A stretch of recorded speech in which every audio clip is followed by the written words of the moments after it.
Everyone, welcome back to my channel. तो कैसे हो आप सब? आई होप आप सब अच्छे हो। अगर मैं भी बहुत अच्छी हूँ। तो आज की वीडियो शुरू करते हैं और आज की वीडियो है बहुत स्पेशल। जिन लोगों को नौकरी नहीं मिल रही है कनाडा में, उनके लिए थोड़ी टिप्स और थोड़ी ट्रिक्स मैं बताऊंगी, जो कि अगर आप फॉलो करोगे तो आपको डेफिनेटली जॉब मिल जाएगी। तो वीडियो की स्टार्टिंग करते हैं। तो सबसे पहले बात करते हैं, जब हम कनाडा पहुंच जाते हैं, हमारे सारे लीगल फॉर्मेलिटीज पूरी करने के बाद हम निकलते हैं अपनी जॉब सर्चिंग के लिए। तो जब जॉब सर्चिंग के लिए हम जाते हैं तो हम अपना रिज्यूमे देने के लिए हर जगह जाते हैं, जितने भी शोरूम्स हैं या जो भी रेस्टोरेंट्स हैं, फैक्ट्रीज हैं, ऑफिसेज हैं, जो भी हैं।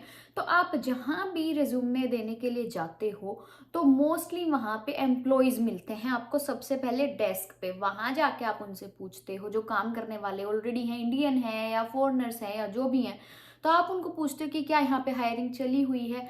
और आपने नोटिस किया होगा 90% वो आपको मना ही करते हैं। वो यही बोलते हैं कि नहीं, यहाँ पे कोई हायरिंग नहीं चली हुई।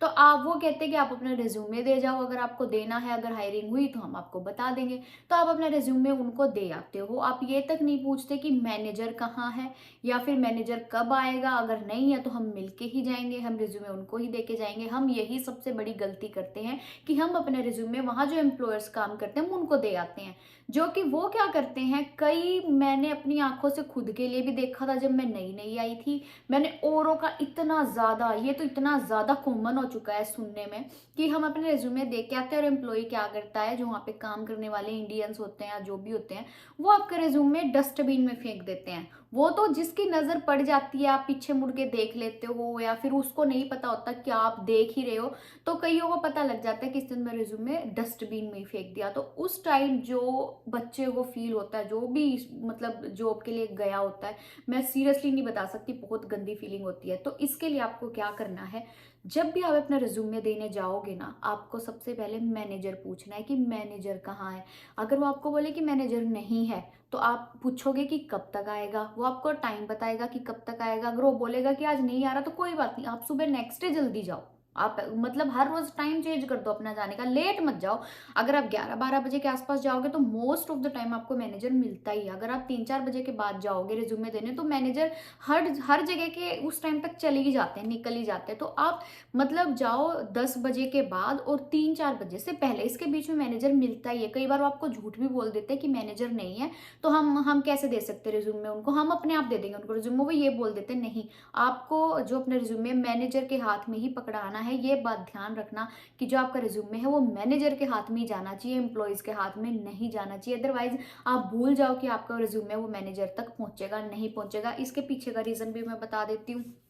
वो ये सोचते हैं कि उनके जो दोस्त है ना, आजकल क्या मैं बताई थी, रेफरेंस वाली जॉब चली हुई है, जो उनके दोस्त है वो सोचते हैं कि हम इसको क्यों लगवाएं, हम इसका रिज्यूमे क्यों दें मैनेजर को। हमारे खुद के दोस्त हैं, उनको जॉब चाहिए तो हम उनका रिज्यूमे देंगे। तो ये चीज़ें बहुत लोगों के मन में होती है, लेकिन आपने उस टाइम सिर्फ अपना सोचना है। आप अपने रिज्यूमे मैनेजर को ही दोगे, एम्प्लॉयज के हाथ में नहीं पकड़ाओगे। दूसरी चीज क्या आ जाती है, दूसरी चीज, हम जैसे हम ट्रैवल कर रहे हैं, बस में ट्रैवल कर रहे हैं, हम रास्ते में चलते हुए कहीं भी जा रहे हैं, कुछ भी कर रहे हैं, तो आप ना हर किसी से बातचीत करने की कोशिश करो, कम्युनिकेट करने की कोशिश करो। यहाँ पे आपको, यहाँ पे पता है यहाँ के लोगों का नेचर क्या है, वो किसी से भी बात करना शुरू कर देते हैं। अपने इंडिया में क्या होता है कि हम जिसको जानते हैं, हम रास्ते में चलते अगर मिल जाते हैं, सिर्फ उसी को हाय हेलो करते हैं और भाई कैसा है।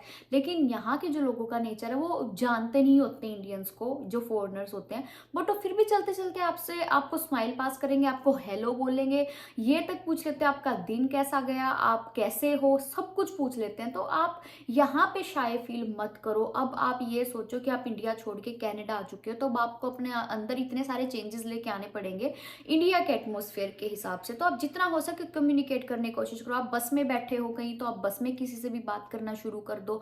आप कहीं रास्ते में चलते हुए जा रहे हो, अगर आपको कोई हाय हेलो कर रहा है, आप उससे बात करनी शुरू कर दो। आप कहीं घूमने गए हुए हो, कहीं बाहर बैठे हो, वहां आपको अगर कोई मिल जाता है, आपके पास कोई बैठा हुआ है, तो आप उससे बात करनी शुरू कर दो। कहीं ना कहीं आपसे कोई ना कोई आपको हेल्प जरूर कर देगा आपको जॉब दिलवाने में।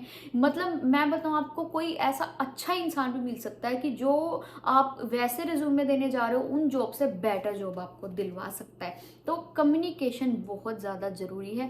कनाडा आने के बाद आपको अपने आप को इतना ज़्यादा खोलना पड़ेगा, जितना ज़्यादा खोलोगे उतना ज़्यादा आपके फ्यूचर, आपके करियर के लिए बेस्ट चीज़ रहती है। अंदर ही अंदर नहीं रहना, चुप नहीं रहना, जितना हो सके बात करते रहो, लोगों से से मिलो, लोगों से बात करो, वो चीज़ आपको सबसे ज़्यादा बेनिफिट देगी। तीसरी चीज़, जब भी आप रिज्यूमे देने जाओ तो आप एक बार रिज्यूमे दे के दोबारा वहाँ नहीं जाना, ये गलती मत करना। आप जितना ज़्यादा, हर वो चाहे आपको बोले कि आप हफ्ते 10 दिन में आ जाना, लेकिन नहीं, आपको उनके कहने से पहले ही पहुँच जाना उस जगह पे। अगर आपको बोले कि आप हफ्ते बाद पता कर लेना या आप 10 दिन बाद पता कर लेना, नहीं, आप बीच में भी 1 या 2 बार वहाँ पे काम के लिए पूछने जाओगे। जब उनको लगेगा कि ये इंसान बार बार आ रहा है तो इसको काम की ज़्यादा ज़रूरत है, और जो आंखों में ज़्यादा चढ़ता है ना इंसान की, ये बार बार आ रहा है, तो इसको हम काम दे देते हैं, उसको काम पहले मिलता है। ये सच है, इसमें कोई भी शक नहीं है कि पहले ही रिज्यूमों की गठड़ी पड़ी है तो उनको ही पहले देखेंगे, ऐसा बिल्कुल भी नहीं है। वो ये देखता है कि किसमें ज़्यादा एफर्ट्स हैं। आप जितने ज़्यादा एफर्ट्स लगाओगे बार बार उस जगह पे जाने के, तो आपको काम मिलने के ज़्यादा चांसेस हैं। और क्या चला हुआ है यहाँ पे, चला हुआ है रेफरेंसेस जॉब। अगर आपको रेफरेंस जॉब भी चाहिए ना, आप क्या करो कि आपने किसी से बात करनी शुरू कर दी, वो ऑलरेडी कहीं पे काम कर रहा है, ठीक है, तो आप उसको अपना दोस्त बनाओ। दोस्त इन द सेंस कि ये नहीं कि सिर्फ काम के लिए दोस्त बनाओ, मतलब आप उससे अच्छी बातचीत करना शुरू कर दो। आप वो दोस्त बन गए उसके, तो आप उसको बोल लो फिर कि आप तू मुझे जॉब दिलवा दे, तो वो जहाँ भी जॉब कर रहा होगा ना, अपने रेफरेंस के थ्रू वो आपको जॉब दिलवा देगा। ये बहुत बड़ी चीज़ है। आजकल रेफरेंस का ज़माना चला हुआ है, कनाडा में मैं बता रही हूँ, ज़माना ही चला हुआ है ये, क्योंकि रेफरेंस है तो आपको जॉब मिल जाएगी, अदरवाइज बहुत ज़्यादा डिफिकल्टी होती है। तो आपका दोस्त जब आपके लिए रेफरेंस देगा किसी भी जगह पे, या कि उसका दोस्त कहीं लगा होगा, तो उससे भी बात कर लेगा कि यार मेरा एक ऐसे ऐसे दोस्त है तो उसको जॉब चाहिए, तो वो उसका रेफरेंस भी दिलवा सकता है। तो इसीलिए यही मेन रीज़न है कि आप जितनी ज़्यादा कम्युनिकेशन करोगे, जितना ज़्यादा लोगों से बात करोगे कनाडा में, उतना ज़्यादा इजी होगा।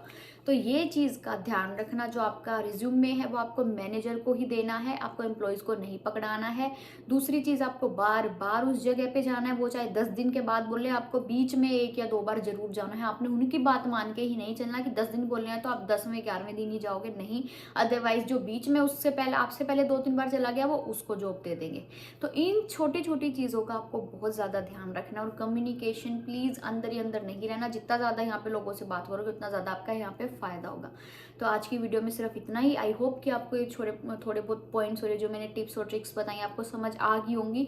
इन्हीं को अप्लाई करके आपको बहुत ईजीली जॉब मिल सकती है, ट्रस्ट मी ऑन दिस। तो प्लीज़ ये चीज़ें ट्राई करके देखना, और कनाडा आओ तो गुमसुम या चुपचाप नहीं रहना। बस आप ये सोचो कि आप अपने देश में नहीं हो, बस सब कुछ आपको करना है। यहाँ पे कोई फैमिली या कोई भी कुछ भी नहीं है, तो जितना हो सके खुल जाओ। आपको क्या करना, अंदर ही अंदर सारी चीज़ें रख के आप लोगों से बातें करो। आपकी दूसरे देश में आप अपनी पहचान बढ़ाओ तो काम आएगी, क्योंकि यहाँ पे और रिश्तेदार नहीं है, तो आप जितनी ज़्यादा पहचान बढ़ाओगे तो वो लोग आपके काम आएंगे। तो आज की वीडियो में था सिर्फ इतना ही। वीडियो अच्छी लगे तो लाइक, शेयर और सब्सक्राइब कर देना चैनल को। फिर मिलती हूँ किसी नेक्स्ट वीडियो में, तब तक के लिए बाय बाय।